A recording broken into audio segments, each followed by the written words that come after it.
Because Thai boxing fulfilled my ego, but not my soul. It's just like, wait, can't say shit.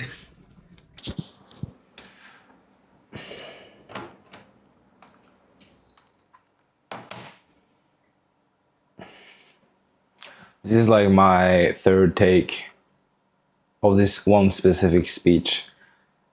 Today is the fuck, my watch not right. Damn it.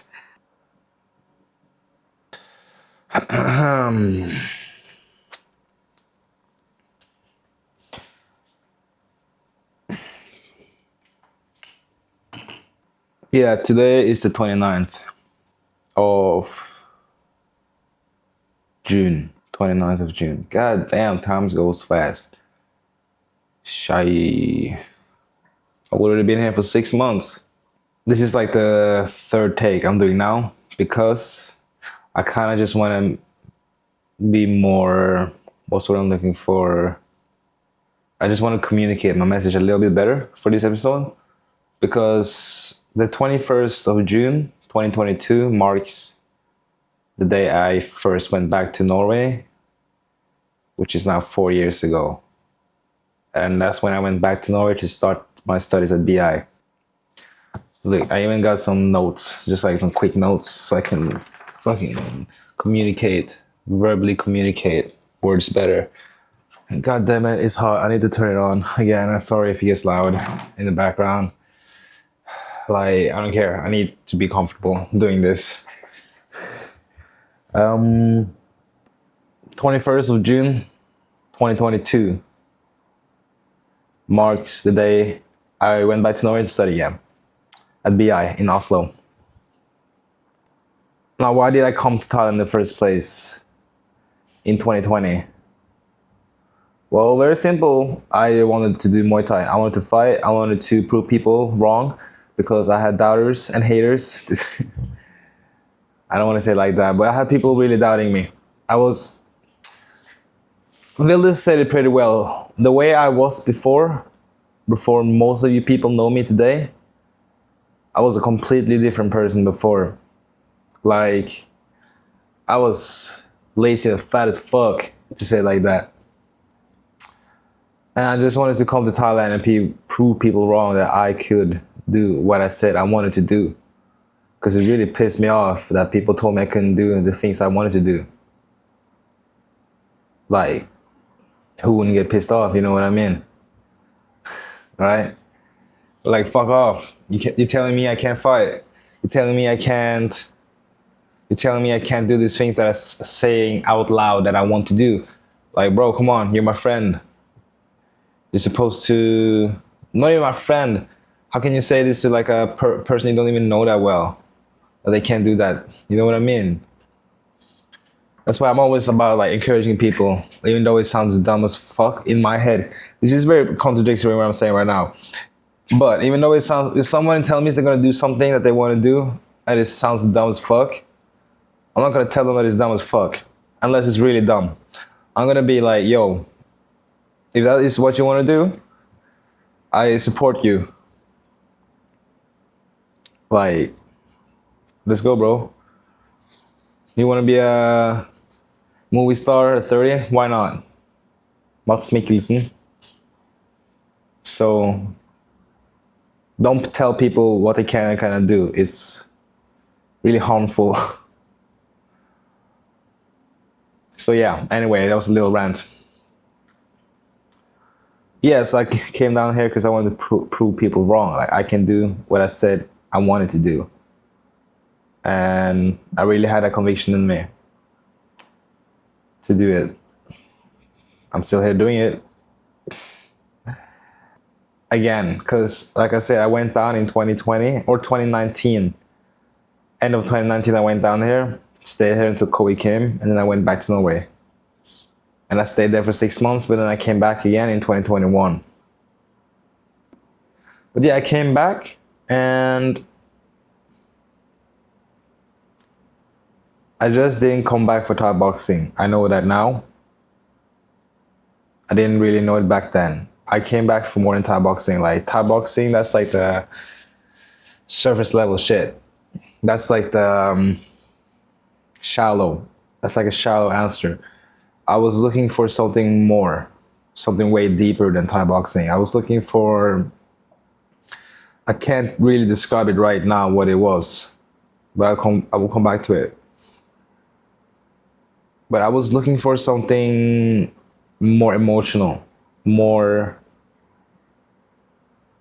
fulfilling, I guess that's the word. Trust me, proving people wrong and going professional Thai boxing fight is extremely fulfilling, especially when you win them.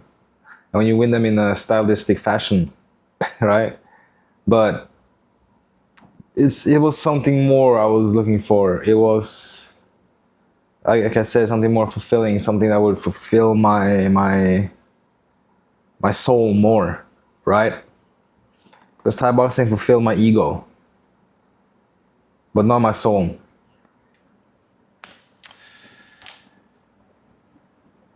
So I wasn't the most happiest when I was here. Like I was living the peak male lifestyle, I guess that's what they call it now. I was training. I was banging ladies, a lot of ladies, strippers, OF models, regular women, a lot of different women. I was a professional fighter. I got paid to fight on TV. I did something on camera. It's out there. And yeah, bro, it was fun in the moment, but looking back at it, it was kind of like, yeah, whatever. So I was living the peak male lifestyle. Peak male. I'm being very ironic, if you guys didn't notice. But yeah, I just wasn't happy about it. It was not a life that I liked. Actually, looking back at it, because I was doing weird. I wasn't like I was winning my fights. I was on a 10 fight win streak. All the fights was super hard, like so hard. Because I was partying as well. I was banging. I was still training, but recovery wise, no bueno, no good. So all the fights were super, super, super hard. It wouldn't. I don't think they needed to be that hard if I just did not go out and do dumb shit. Ugh. So and then in the end, after almost 2 years, 1.5 year, something like that, I went back to Norway to kind of see if I could find what I was looking for when I first came down here. Yeah, I would say I definitely found what I was looking for back in Norway. Maybe because I was living a more normal lifestyle. With normal, I mean I was just going to school and working, still doing dumbass things here and there. This is not a brag, by the way. I was dating a lot too when I came back to Norway. I wouldn't call it dating though, but I was seeing a lot of women when I came back. Like I brought a lot of those. What's what I'm looking for? Habits. I brought a lot of those habits from Thailand back to Norway. And I ended up hurting a lot of people, women specifically. And then in the end, myself, karma's a bitch.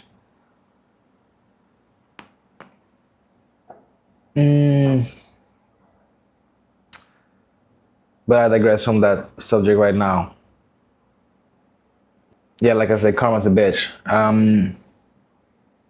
I was soul searching for so long. I went celibate for like 8 months. No, monk mode for 8 months. When I was in that monk mode, I became the Norwegian championship. I got B averages. I got super fit. Life was awesome. And I was learning a lot. I was reading a lot. I was learning a lot, reading a lot. Like, oof, I just say that twice. I was doing a lot of that.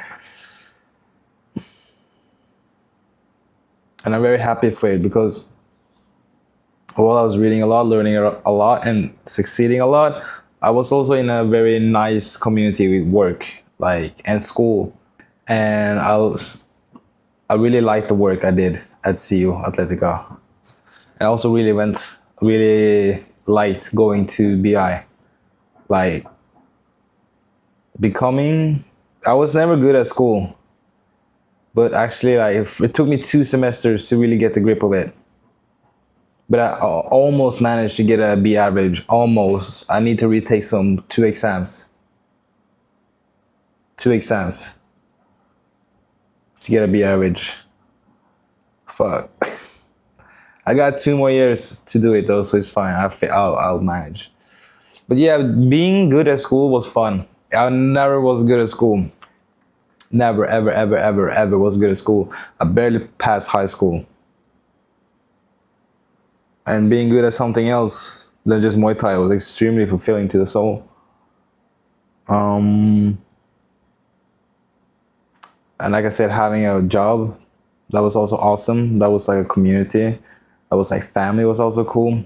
Like I was extremely lucky how I got that job. Shout out to Michael and Amir. Then something happened the last semester I was there. That's when I met my ex. Kind of pisses me off that she came at the last semester, like when the last year I was in Norway. Like, ugh, bro, couldn't you come a bit earlier? Like, that would have been so much nicer. Oh, timing's a bitch. Anyway, yeah, she came in the last semester. Came out of nothing, bro. Suddenly, I met her for the first time. I remember really well. I had just gotten knocked out by fucking Jake. Shout out Jake, he's a good ass fighter. But I just got knocked out by that guy, and then I was concussed for a bit. Still managed to pull a B average that semester. But I was a bit concussed. And then I met my ex, and she thought I was being really chromosome deficient, which she found extremely charming for some reason. Just tip for you guys: just be yourself. So, like for real, just be yourself. If a girl likes it, she likes it. If she don't like it, that's her loss. But yeah, she found me extremely charming and chromosome deficient, so that worked out in the end for me. I think she was one of the things I was searching for in Thailand. Like I said, something for the soul, right? Because I never had a girlfriend before. I never had a girlfriend before. She was our first girlfriend.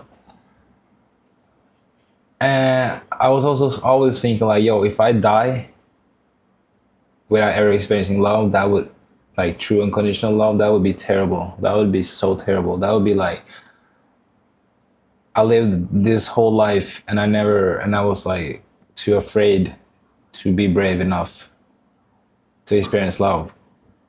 And like I said, before I met her, if I died, that would be like a really, really, really, really heavy thing to be regretful about. So she gave me something that can make me die more in peace, to say it like that. And I learned a lot from her. So much. Like how people can treat each other so bad when they're in love with each other. Like, goddamn. Like fucking 2 children arguing. Like 2 grown ass people acting like children. Like traumas for the childhood coming out. It's fucked up. It's really fucked up. It's quite unfortunate that we're like that. That when we strip naked in front of someone you love, physically and mentally, you can like be so mean to each other at times, unintentionally.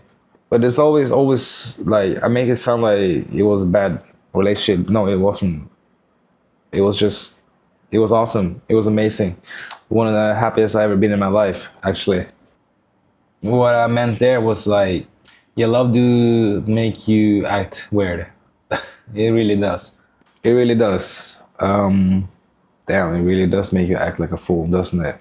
Like I said, it was the happiest moment of my life being with her, honestly.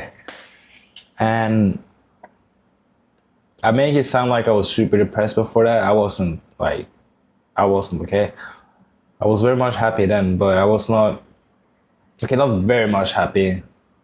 Maybe just, like this, but sometimes more here and here, It was more like this, I guess. Sometimes here, like I wasn't gonna kill myself, okay? I wasn't, okay? It wasn't like I was depressed or anything. It wasn't like I was stuck in bed or anything like that. I got shit done. If I ever stop getting shit done, that's when you guys need to get worried about me, just so you know. Like I said, I wasn't the happiest in Thailand. I had fun, you know. It was fun. It was fun. It was very fun. But I wasn't happy. That's why I went back, and I'm really happy I went back. You know. Then I never would experience these things I would experience. Then there's always these what ifs. What if I stayed in Thailand? Maybe I would have touched gold by now. Maybe I would have been married. Maybe I would have kids. Maybe I would have come to the realization while I was here the last time that, yo, this lifestyle that you're living is really fucked up. And then touch gold. And these what ifs have stuck with me a lot throughout the last 4 years. That's why I was so ill intent of coming back to Thailand after my bachelor was finished and I was done studying.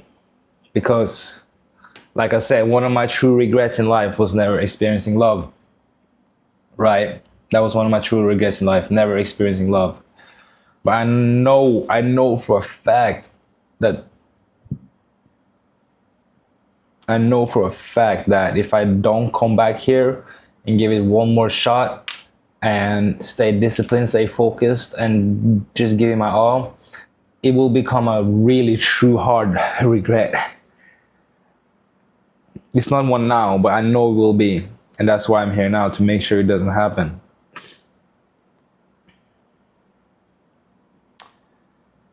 Yeah. So that was just a little bit backstory, guys. Yeah. Nothing's really changed. I'm still training pretty hard. Just trying my best. I'm not training really hard. I'm training like twice a day, but it's not really hard yet. Because I'm just staying in shape right now. Try to lose some kilos. I'm just waiting, and this is really frustrating, this part right here, actually. Because I got a pretty good offer, but I can't go too much details about it, but I'm just waiting. And I hate waiting. And it's like, I know it's coming, like it's a question of time. But I just don't like not knowing the time. So I always wear this damn watch. I feel naked without the watch.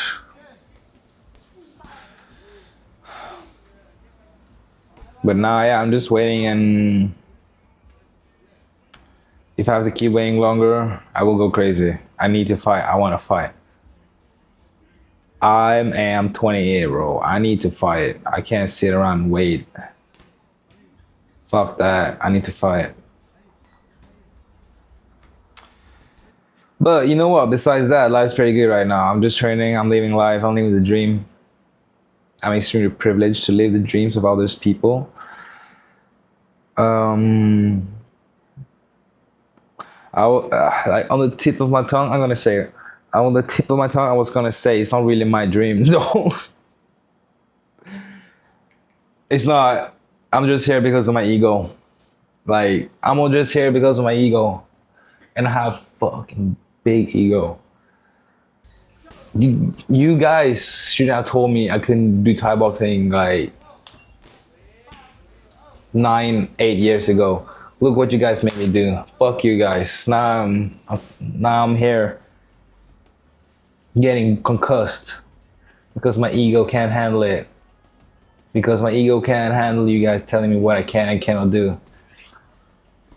Oh my god. Yeah, I don't have much more to say. Training is going good. Training is good. Yeah, that's mostly it.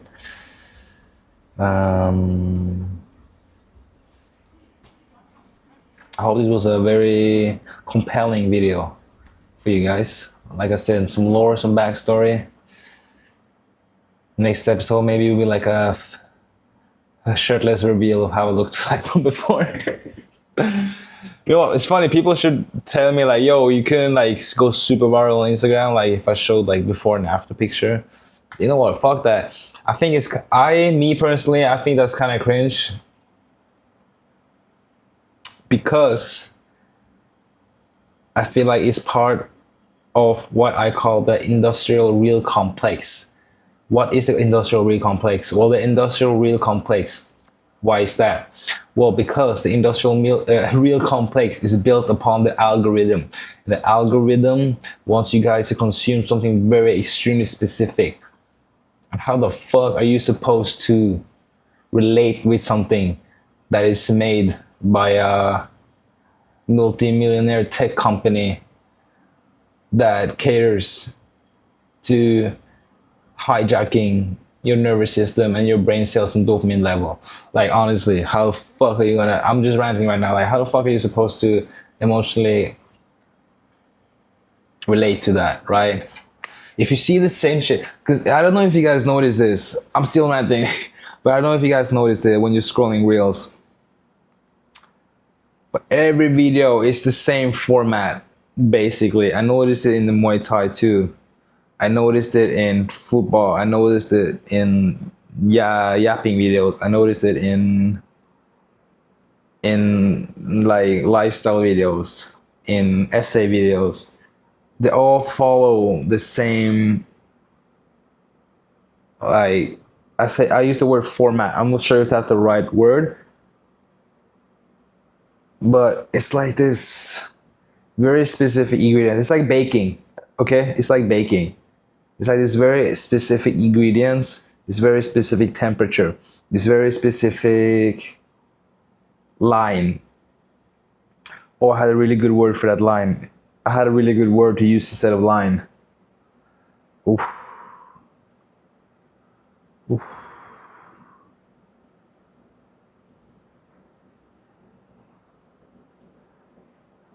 Tube, maybe like a tube. It's a very specific tube. Pathway, controller, roadmap. Anyway, it's a very specific ingredients and temperature. Like I said, it's like baking. And if you hit all the right steps of the process, the algorithm will reward the creator. And they will reward the creator by sending this video to like 100,000 other people, right? And that's why it's all the same shit. It's all the same shit. I'm going crazy right now talking about it. Oh my god. Ugh. I have my tinfoil hat on right now. But anyway, that's why I don't want to make this like before after videos or like follow these specific ingredients or whatever, because I don't want to be part of the industrial real complex. It's a really good word, industrial real complex. I don't know where I heard that word from. Maybe it was Miss Eating Good. Maybe it was. By the end of the day, she has good content, but she also follows this very specific ingredient as well. And she's hitting all the right notes. She's a really good creator. I actually like her a lot. Miss Eating Good.